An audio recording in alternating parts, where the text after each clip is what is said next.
श्री गणेशाय नमः।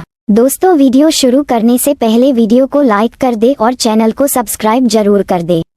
Story name is Ishqbaz Session 2 and this story is begin from chapter 241 and guys don't forget to share your reviews and put on your earphones before starting the video for better experience। तो चलिए शुरू करते हैं।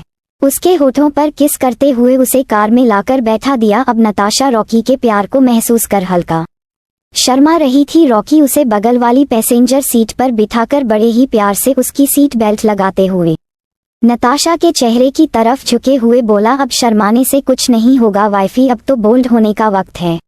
अब Rocky ने गाड़ी का दरवाजा बंद किया और मुस्कुराते हुए खुश होकर जल्दी से वह अपनी ड्राइविंग सीट पर बैठा। उसने गाड़ी स्टार्ट करते हुए नताशा की तरफ देखते हुए कहा, आर यू रेडी? रॉकी के पूछने पर नताशा ने धीरे से हाँ में सर हिलाया और अब उसके चेहरे पर भी एक प्यारी सी मुस्कान थी। तभी रॉकी गाड़ी एक्टिव करते हुए बोला, so my wifey here we go. और अब थोड़ी ही देर में रॉकी और नताशा की कार सड़क पर हवा से बातें कर रही थी। वहीं दूसरी तरफ डेविडसन विला में माहौल काफी गर्म था। सभी फैमिली मेंबर हॉल में इकट्ठे थे और सभी काफी परेशान थे। तभी निकिता परेशानी और गुस्से में इधर उधर चक्कर लगाते हुए राहुल की तरफ देखते हुए बोली, राहुल तुम बैठे बैठे क्या कर रहे हो? अरे कम से कम पता लगाने की कोशिश तो करो कि तुम्हारा वह शैतान बेटा आखिर कहाँ ले गया है मेरी बेटी को।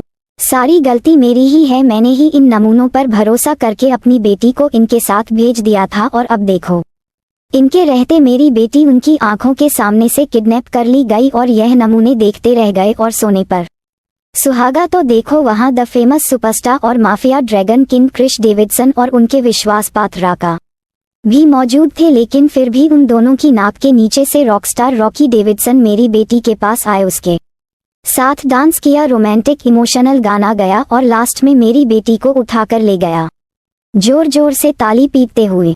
वाह भाई वाह, मजा आ गया कहते हुए निकिता राहुल पर गुस्सा कर रही थी और तभी ऐना राहुल का पक्ष लेते हुए बोली, निकिता स्टॉप इट, तुम इस तरह राहुल पर क्यों गुस्सा कर रही हो? उसने थोड़ी ना नताशा को किडनैप करवाया है और तुम ये किडनैप क्या कर रही हो? तुम भूल रही हो रॉकी नताशा का पति है और इस नाते अगर वह अपनी वाइफ के साथ कुछ टाइम बिताना चाहता है तो इसमें गलत ही क्या है? वैसे भी वह बेचारा यहाँ सबसे रिक्वेस्ट करते करते थक गया था कि उसे नताशा से थोड़ी बात कर लेने दी जाए, उसे समझाने दिया जाए, लेकिन तुम लोग थे कि उसे बेचारे के पेशेंस का फायदा उठाने पर तुले हुए थे। तो तुम ही बताओ वह बेचारा आखिर करता तो करता क्या?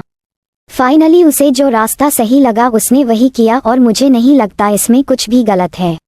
और वैसे भी मुझे तो ये समझ नहीं आता कि आखिर तुम चाहती क्या हो, क्योंकि जहां तक मुझे याद है हम सब ने मिलकर यह प्लान किया था कि रॉकी को जब उसकी फीलिंग का एहसास हो जाएगा तब नताशा उसे माफ कर देगी। लेकिन अब मुझे लगता है कि यह सेगमेंट कुछ ज्यादा ही लंबा खींचा जा रहा है और कहीं ऐसा ना हो कि रॉकी अपने गुस्से में आकर कुछ गलत कदम उठा ले जिसके बाद हम सभी को पछताना पड़े। वैसे भी रॉकी यह कह चुका है कि वह नताशा के साथ रहना चाहता है, उसे अपनी वाइफ के रूप में एक्सेप्ट करना चाहता है। तो मुझे ये समझ नहीं आ रहा कि आखिर तुम लोगों को प्रॉब्लम किया है, आखिर क्या चाहते हो तुम लोग? रॉकी से एक ही घर में रहकर पति और पत्नी को अलग रख रहे हो और उसके पति के सामने ये शो कर रहे हो कि उसकी वाइफ की शादी किसी और से हो रही है। तुम लोग इसका मतलब समझते हो ये कितना बड़ा टॉर्चर है रॉकी पर? और सिर्फ रॉकी पर नहीं बल्कि नताशा पर। वह बेचारी तो अब तक यही सोचकर रो रही है कि उसकी शादी अब समर से हो जाएगी। मैं कहती हूँ बस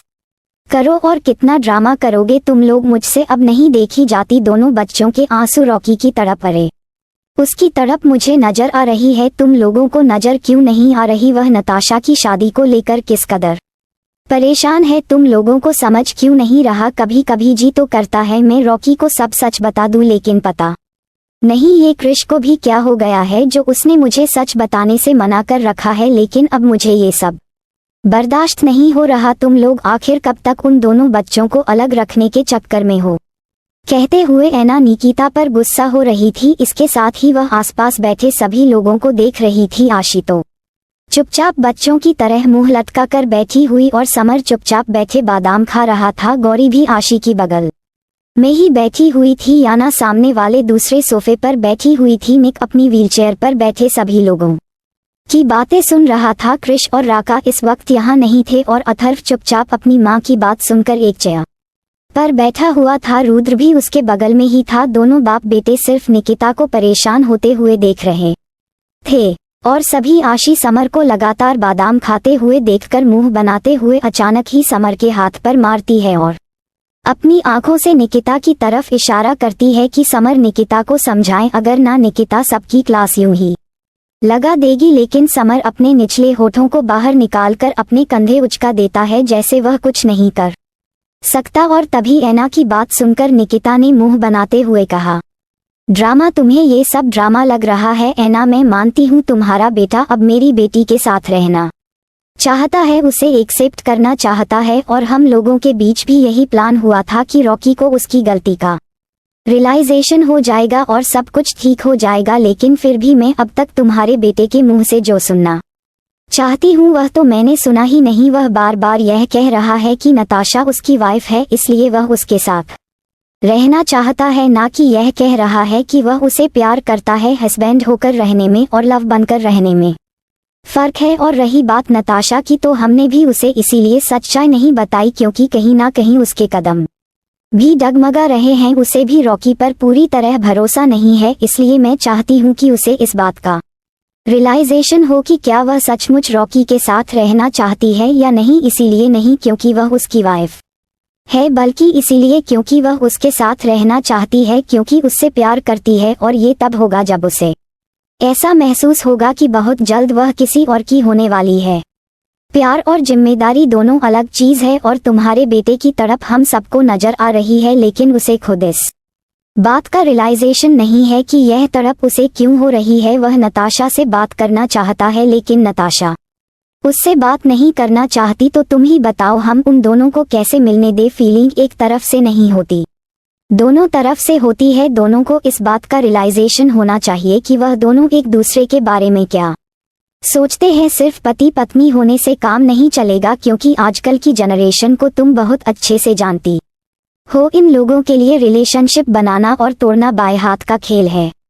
और अभी भी मेरी टेंशन यह नहीं है कि वह नताशा को अपने साथ ले गया है, बल्कि मेरी टेंशन ये है कि वह अपने गुस्से में नताशा के साथ कुछ गलत ना कर दे, जिससे कि वह नताशा की नजरों में और गिर जाए और हमारा सारा प्लान बर्बाद हो जाए। मैं जानती हूँ नताशा उसे प्यार करती है और इसीलिए मैं इतना स्ट्रगल कर रही हूँ, वरना मेरी बेटी को लड़कों की कमी नहीं है। लेकिन मुझे डर इस बात का है कि कहीं रॉकी नताशा को खुद से नफरत करने की कोई वजह ना दे दे या जबरदस्ती का रिश्ता कायम करने की मजबूरी। तुम जानती हो ना तुम्हारे बेटे का दिमाग आजकल कितना गर्म रहता है। उसे सही और गलत नजर ही नहीं आ रहा, उसे तो बस अपनी जीत पूरी करनी है।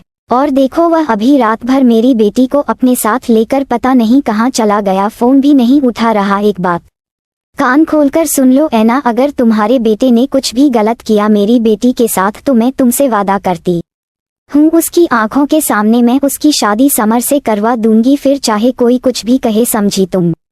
और निकिता की बात सुनकर समर, जो कि बादाम खा रहा था, उसके गले में अचानक ही बादाम अटक गया। वह जोर जोर से खांसने लगा, उसे बेचारे को सांस भी नहीं आ रही थी। तभी अथर्व जल्दी से अपनी जगह से उठकर समर के पास जाकर उसकी पीठ पर जोर जोर से पंच करने लगा ताकि उसकी सांस आए। और आशी मुस्कुराते हुए बोली, आया मजा भुक्कड़ कहीं के। आशी की बात सुनकर समझना एक नजर उसे घूर कर देखा और निकिता की बात को बीच में रोकते हुए कहा, अरे अरे आंटी, यह आप क्या कह रही हैं? शादी और मेरी, वह भी नताशा के साथ? नहीं नहीं नहीं नहीं, प्लीज प्लीज प्लीज प्लीज, वह बहुत रोती है। अगर मेरी शादी उससे हो गई तो मेरी तो सारी जिंदगी उसकी टिश्यू पेपर खरीद कर देने में ही निकल जाएगी। 1 साल में एक ब्रांड न्यू स्विमिंग पूल मेरे घर में होगा। यार, मैं तो यही सोचकर हैरान हूँ कि कोई इतना कैसे रो सकता है। आंटी, एक बात पूछूं प्लीज, बुरा मत मानना। नताशा जब पेट में थी तो क्या आप रोज प्याज काटती थी या फिर अंकल आपसे रोज लड़ाई करते थे जो आप इतना रोती थी कि आपकी बेटी भी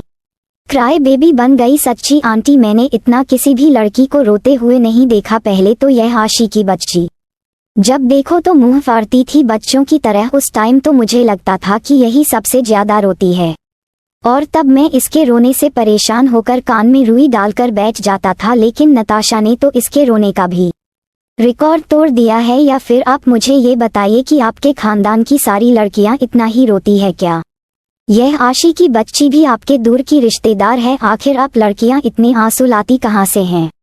और समर की इन बातों को सुनकर निकिता अपनी आंखें बड़ी करते हुए समर को घर कर देख रही थी। तभी आशी पास में रखा हुआ एक प्लेट उठाकर समर को उसके सर पर मारते हुए बोली, समर के बच्चे, तूने मुझे और मेरी बहन को क्राए बेबी बोला। तेरी इतनी हिम्मत, रुक तुझे तो मैं बताती हूँ। कहते हुए आशी अपनी जगह से उठकर समर को मारने के लिए गई। तभी समर आशी को अपनी तरफ आता हुआ देखकर जल्दी से अपनी जगह से उठा और वहां से दौड़ लगा दी। अरे अरे जंगली बिल्ली, तू मुझे क्या मारेगी? पहले पकड़ कर तो दिखा, मैंने भी तेरे सारे दांत ना तोड़ दिए तो मेरा नाम भी समर नहीं। अच्छा, तू मेरे साथ दांत तोड़ेगा, मैं तेरा सर फोड़ दूंगी। कहते हुए आशी ने पास में रखा हुआ एक छोटा सा फ्लावर वास उठाकर समर को फेंक कर मारा, लेकिन समर नीचे झुक गया और वह फ्लावर वास का निशाना चूक गया, जो देखकर समर ने अपनी जीभ निकालकर आशी को चढ़ा दिया। अरे अरे तुम क्या कर रहे हो? ये सब तुम दोनों बच्चों की तरह क्यों लड़ रहे हो? शांत हो जाओ आशी, शांत हो जाओ। कहते हुए निकिता उन दोनों को शांत कर रही थी और रुद्र राहुल दोनों मुस्कुरा रहे थे। बच्चों से यह घर भरा पूरा लग रहा था, लेकिन निक दोनों को इस तरह लड़ते हुए देखकर अनायिंग सा मुंह बना लेता है। और तभी हॉल में एक गरजती हुई आवाज गूंज उठी, क्या हो रहा है यहाँ? और इस आवाज को सुनते ही आशी और समर अचानक की अपनी जगह पर रुक जाए। उन दोनों की सांस ही अटक गई, दोनों की आंखें हैरानी से बड़ी हो गई। आशी के हाथ में एक दूसरा फ्लावर वास था, उसने तुरंत अपनी कमर के पीछे छुपा लिया और समर आशी के वार से बचने के लिए अपने हाथ में एक पिलो लेकर खड़ा था। उसने तुरंत ही पिलो अपने हाथों से गिरा दिया और एकदम शरीफ बच्चों की तरह अपना सर झुकाकर पीछे हाथ करके खड़ा हो गया। हाल में बैठे सभी बड़े रुद्र, राहुल, निकिता, ऐना और अथर्व अचानक ही दरवाजे की तरफ देखते हैं, जहां क्रिश राका के साथ अपने चेहरे पर कोल्ड एक्सप्रेशन लिए अपनी नीली घूरती हुई आंखों से आशी और समर को देख रहा था। उसने अपने सीने पर हाथ बांधे हुए थे और क्रिश को इस तरह देखकर आशी और समर के चेहरे की हवाइयां उड़ गई। लेकिन नीक, जो कि अभी अपनी व्हीलचेयर पर अनायिंग तरीके से बैठा था, क्रिश को देखकर अपने चेहरे पर इविल स्माइल लाता है। वह जल्दी से मौके का फायदा उठाकर क्रिश की तरफ देखते हुए बोला, नथिंग ब्रो, तुम्हारी फायरफ्लाई समर ब्रो के साथ कुत्ते बिल्ली की तरह लड़ाई कर रही है, बस और कुछ नहीं। वैसे ब्रो, मुझे ये समझ नहीं आता तुम्हारी यह फायरफ्लाई बड़ी कब होगी? और सॉरी भाभी। इन शब्दों को कहते हुए निक ने अपनी तिरछी नजर से आशी की तरफ देखा और आशी उसकी बातों को सुनकर अपनी आंखें छोटी करते हुए निक को देखने लगी, क्योंकि वह जानती थी निक उसे एक बार फिर फंसाने के चक्कर में है। और अब वह मुंह बनाते हुए जैसे ही क्रिश से कुछ कहने वाली थी, साइको वह मैं। शट अप फायरफ्लाई, मैंने तुमसे कितनी बार कहा है इस तरह हॉल में इधर उधर दौड़ना नहीं है। और तुम दोनों ये बच्चों की तरह क्या खेल रहे हो? लगता है यहाँ तुम लोगों को अपना वर्कआउट कुछ ज्यादा ही याद आ रहा है। चलो अच्छा ही है, तो अब तुम दोनों जाओ और इस पूरे फार्म हाउस के 3 चक्कर लगाकर आओ। और क्रिश की बात सुनकर आशी और समर दोनों की सांस अटक गई। उन दोनों के माथे से पसीना बहने लगा और बॉडी थर थर कांपने लगी, क्योंकि इस फार्म हाउस का सिर्फ रेसिडेंशियल एरिया 3 किलोमीटर में फैला हुआ था। और अगर आशी और समर इसके 3 चक्कर लगाते तो इसका मतलब उन दोनों को 9 किलोमीटर दौड़ना पड़ता। और यह जाने के बाद अब दोनों को ही चक्कर आ रहे थे। तभी आशी लगभग रोने से शक्ल बनाकर जल्दी से दौड़ते हुए क्रिश के पास गई और उसे जोर से हग करते हुए बोली, सो अभी कहानी जारी रहेगी। So don't forget to share your review and comment your best part of an story. और अगर आपने अभी तक हमारे चैनल को सब्सक्राइब नहीं किया तो कृपया इसे सब्सक्राइब करें और बेल आइकन पर क्लिक करें, ताकि आप हमारी नई कहानी पहले पा सके। And if you like my story, so comments your feelings with heart emoji. तो मिलते हैं नेक्स्ट वीडियो, तब तक के लिए राधे राधे।